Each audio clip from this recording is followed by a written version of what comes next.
నమస్తే, నేను Yogita. Welcome to సత్యాగ్రహి.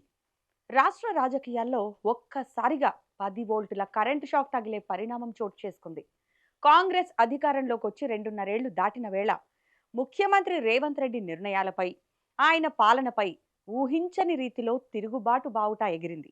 అది ఏ విపక్ష నేత నుంచో కాదు, స్వయంగా శాసనమండలి chairman, senior most leader Gutha Sukhender Reddy నుంచి.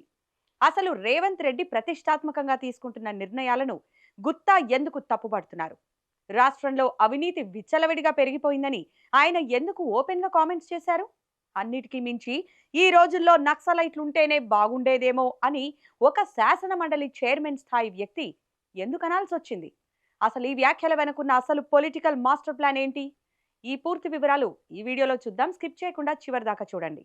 ముందుగా తెలంగాణలో ఎప్పుడు హాట్ టాపిక్ గా ఉండే భూముల వ్యవహారంలోకి వెళ్దాం. రేవంత్ రెడ్డి ప్రభుత్వం అధికారంలోకి రాగానే గత కేసీఆర్ ప్రభుత్వంలో ఉన్న ధరణి పోర్టల్ను రద్దు చేసి దాని స్థానంలో భూభారతిని తీసుకొస్తామని ప్రకటించింది. సరే, వాళ్ళిష్టం, మార్చుకోవచ్చు అనుకుంటే తాజాగా రేవంత్ సర్కార్ భూముల ప్రభుత్వ విలువలను భారీగా పెంచింది. దీనిపైనే గుత్తా సుఖేందర్ రెడ్డి డైరెక్ట్ గా అటాక్ చేశారు.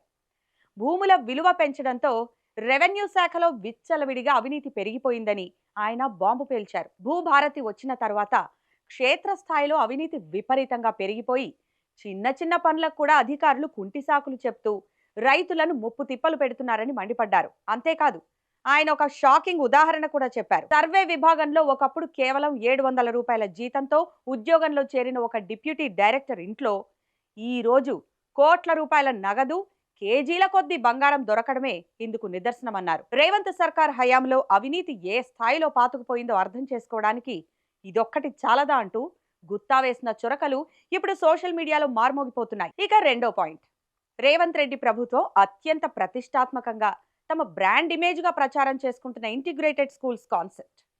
దీనిపై గుత్తా సుఖేందర్ రెడ్డి చేసిన విమర్శలు కాంగ్రెస్ పార్టీకి అస్సలు మింగుడు పడటం లేదు. అసలే రాష్ట్ర ఆర్థిక పరిస్థితి అప్పుల్లో కూరుకుపోయి అంతంత మాత్రంగా ఉంటే ఈ అనవసర ఆడంబరాల ఖర్చులు ఎందుకని ఆయన నిలదీశారు. తెలంగాణలో ఇప్పటికే ప్రభుత్వ డిగ్రీ కాలేజీలు, ఇంటర్ కాలేజీలు, కస్తూర్బా విద్యాలయాలు, మోడల్ స్కూల్స్, గురుకులాలు ఇలా వందల సంఖ్యలో విద్యా సంస్థలు ఉన్నాయి. వీటిని ప్రస్తావించిన గుత్తా సుఖేందర్ రెడ్డి ఉన్న వాటిని బలోపేతం చేయండి, వాటిలో వసతులు మెరుగుపరచండి, అంతేగాని ఒక్కో కొత్త ఇంటిగ్రేటెడ్ స్కూల్ భవన నిర్మాణానికి ఏకంగా 250 కోట్ల రూపాయల ప్రజాధనాన్ని వెచ్చించడం ముమ్మాటికి వృధా ఖర్చే అని తేల్చి చెప్పారు.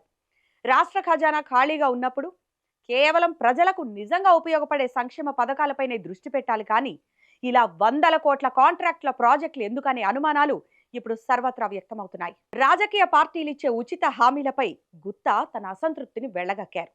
ముఖ్యంగా కాంగ్రెస్ పార్టీ అంతంత మాత్రంగా ఇస్తున్న రైతు భరోసాపై కూడా గుత్తా విమర్శలు చేశారు. ఇందులో కొన్ని మార్పులు చేయాలని సూచించారు.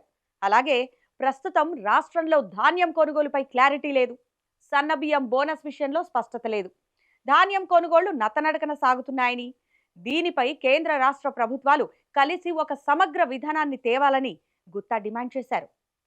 సొంత గూటి నుంచే ఇలాంటి విమర్శలు రావడం రేవంత్ రెడ్డికి పెద్ద తలనొప్పిగా మారింది.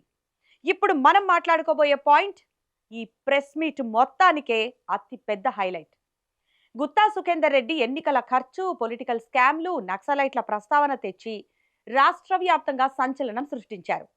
ఆయన ఏమన్నారంటే, ఈ రోజుల్లో ఎన్నికల్లో నిలబడాలంటే సామాన్యుడి వల్ల కాదు, ఒక అభ్యర్థి ఎమ్మెల్యేగా పోటీ చేయాలంటే కనీసం 50 కోట్ల రూపాయలు, అదే ఎంపీగా పోటీ చేయాలంటే కనీసం 100 కోట్ల రూపాయలు ఖర్చు చేసే దమ్ముండాలి. ప్రధాన పార్టీలన్నీ అభ్యర్థి గుణగణాలను కాదు, వారి ఆర్థిక సామర్థ్యాన్ని, అంటే డబ్బు సంచులను చూసే టికెట్లు ఇస్తున్నాయని ఓపెన్ గా ఆరోపించారు.